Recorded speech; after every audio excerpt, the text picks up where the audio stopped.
I made this cool website using pretty much just vanilla JavaScript. Let's have a look. It's just a website for an artist, but you got these cool effects and, a little about screen, some nice stuff happening here. So how does this all work, you might ask? We have a simple Vite project, Vite created by the creator of Vue. And we can just run npm run dev, which I'm doing right here to build our application. When we run the build command, it creates this dist folder, which has our essentially compiled version of our code.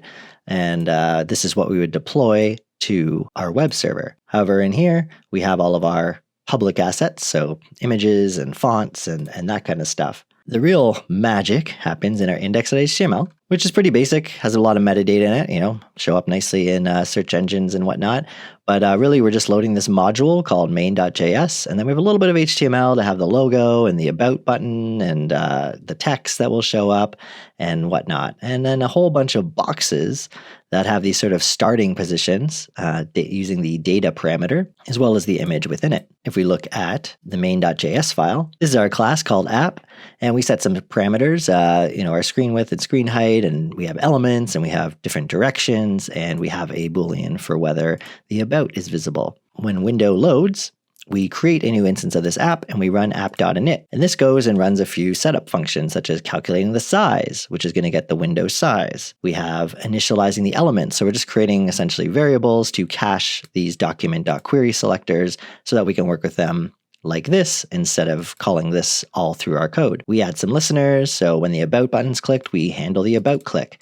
When the close button's clicked, and if the window resizes, we want to run that resize function again so that things get recalculated. In our loop, we are checking the directions, and we are checking things like its threshold of where it should be, and essentially, in the case that it's getting close to the edge, we reverse things right here. All we're really doing is setting the object.style.transform to this new position. And because we are using that, and with CSS, you'll see our boxes have a will change transform. That just tells the browser, hey, this is going to be something that's going to be changing, so please optimize and potentially use the GPU if available for that. And we also are using a mix blend mode of multiply.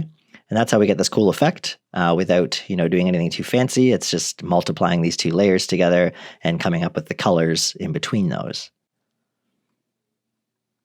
And that's basically how this works. I hope you like this quick tutorial, and see you again.